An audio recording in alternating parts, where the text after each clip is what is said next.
It's your man Alex, and in this video, I'm going to be showing you guys my take on a flawless gentleman's taper fade self haircut. So let's get right into it. So to get started with today's self haircut, I'm going to be using my trimmers to put in the bald line. And for the bald line, because this is a taper fade, I'm just going to be doing a very slight, little narrow rainbow-like shape, or like an upside down V shape, okay?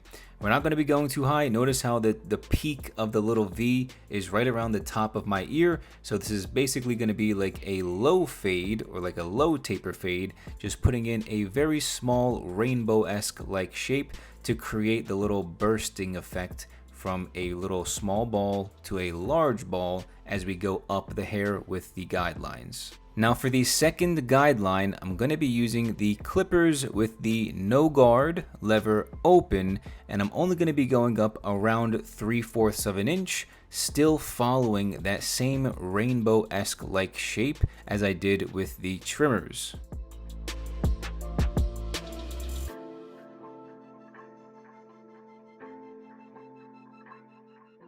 And so for the third guideline, I'm going to be going in with the number 1 guard lever open. And guess what? Still doing the same exact thing, going up 3/4 of an inch, still following that same exact rainbow-like shape. And a good tip for you to understand when you're cutting your own hair is when you're putting in the guidelines, do a very slight scooping out motion when you go up the 3/4 of an inch.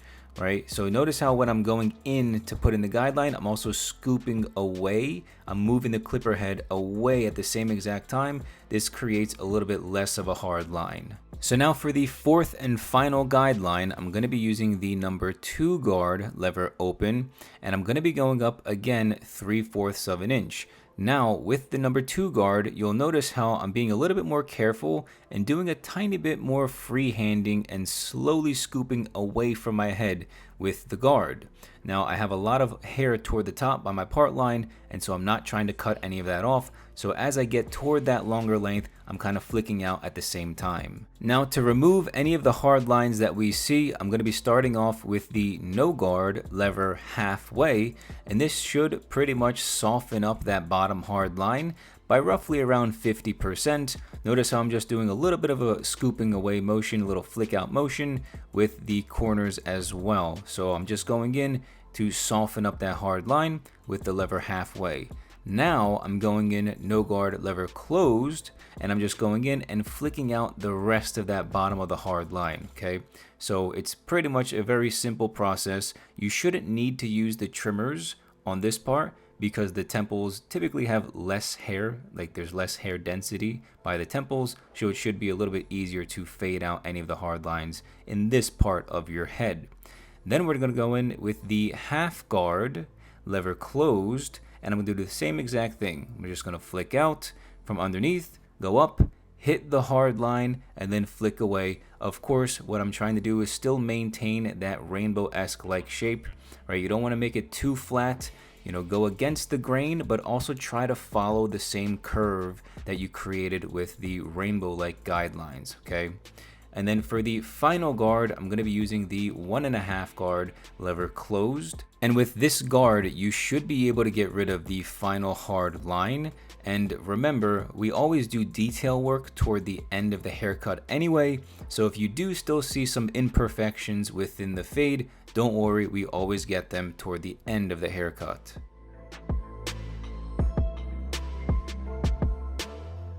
And so now comes the most difficult part of the self haircut. All right, so I'm just giving you guys the forewarning. Anytime you're doing detail work, right, cutting toward the bottom half of the back of your head, you're asking for it to be a little bit more challenging. Now, luckily for you guys, I have a great way to help you with this process, okay? So the first thing is my mirror setup. You guys can definitely check out the mirror setup video I have on YouTube. The best mirror setup for self haircuts is what it should be titled. I also have a self haircut course, which is completely free. You can also check that out. And that's here on YouTube as well in an unlisted playlist linked in the description of all of my videos. But when you're doing a taper fade, you're basically going to follow the same exact steps that you did on the sides of your head where your temples are. and do the same exact thing on the back of your head. Now, the only difference is, of course, this is quite challenging because it's difficult to reach the back of your head, right? So you're basically doing the same guidelines, same fading guards, pretty much all of it's the exact same, okay? Still going up 3/4 of an inch for each guideline too. Everything is literally the same exact thing. But doing the back of your head requires a lot of patience. It requires a lot of focus. It requires the correct mirror setup that gives you enough room for your arms to move around in. And this is why I prefer my $7 mirror setup to be better than the three-way mirror or a handheld mirror.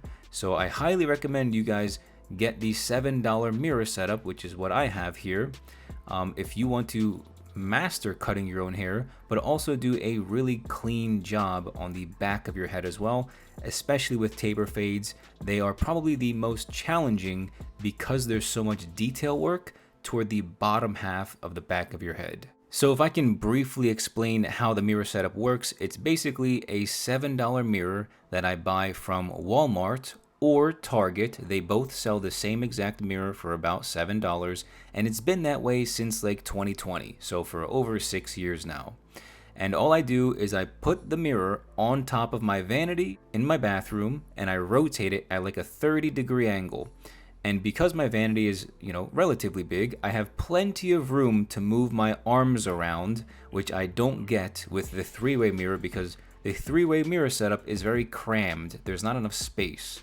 So this mirror setup gives me plenty of room, and because the mirror is relatively large, I can see everything very easily. One other thing I'd like to add is the positioning of where you're actually holding the clipper. So notice how I'm holding the clipper with my fingers super duper close to the actual cutting blades of the clipper, right? So if I were to actually hold out the clipper, it would look like I'm writing with a pencil. So that's how you want to hold the clippers when you're cutting your own hair, especially toward the back where you need as much precision and accuracy as humanly possible. Now for the detail portion of the self haircut, I'm going to be using what I call the reverse thinning shear method, which I basically take my thinning shears and I flip them in reverse, and then I point cut directly on the fade wherever I see any type of hard lines, imperfections, or bulky spots, okay? So I'm literally point cutting on the haircut. Wherever I see any imperfections, just cutting directly at it. Now, I can do this because with the thinning shears, you're only cutting about 20% of the hair anyway. So they're not actually like normal scissors. They're basically safety scissors that cut a very small amount of hair, but also do a phenomenal job of creating a smoother blend and just making the fade a bit more gradient.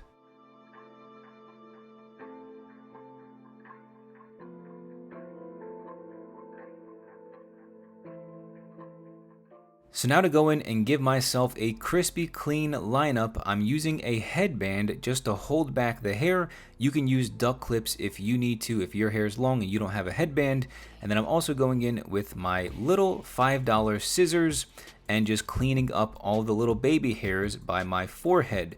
You can use the trimmers if you want to, but for me, I like to take the safer route, right, and just use these scissors. Then when it comes to the vertical bars and the C-cup around my eyebrows, I like to use the trimmers as well right here. Now, one thing with your trimmers, make sure you get trimmers that have a T blade on them. So the blade is actually shaped like the capital letter T, and this just helps make the lineup come out a lot crispier and makes the lines a lot straighter, as you can see. And so once we finish with the forehead lineup, we can go ahead and start doing the sides and back of our head.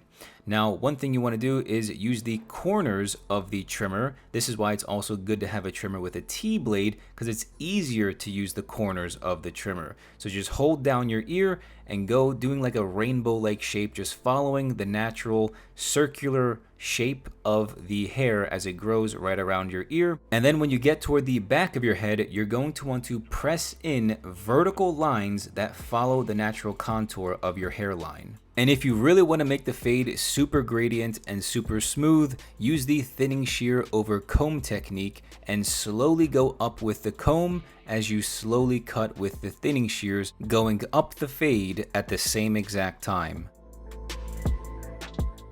Now to style my hair, I'm going to be using what I believe is the best hairstyling product on the market. After 17 years of cutting your own hair, you learn quite a lot about hairstyling products and how most products on the market nowadays are loaded with toxic junk that are more damaging than helpful to your scalp and hair health.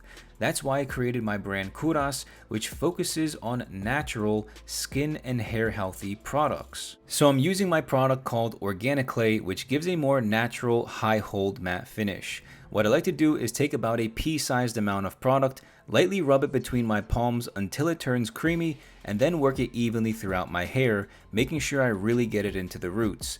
Then I'll add a little bit more product to finish off the look and give my hair more shape, texture, and control. This is my take on a flawless gentleman's taper fade self haircut. Let me know in the comments below how you think the haircut turned out and what other hairstyles you'd like me to try out next. If this tutorial helped you in any way, I would really appreciate it if you could leave a like and subscribe for more in-depth self-haircut tutorials like this one. And if you are tired of grooming products that constantly dry out or damage your hair, definitely take a look at my products and see if they'd be a good fit for you. Thanks so much for watching, and I'll see you in the next one.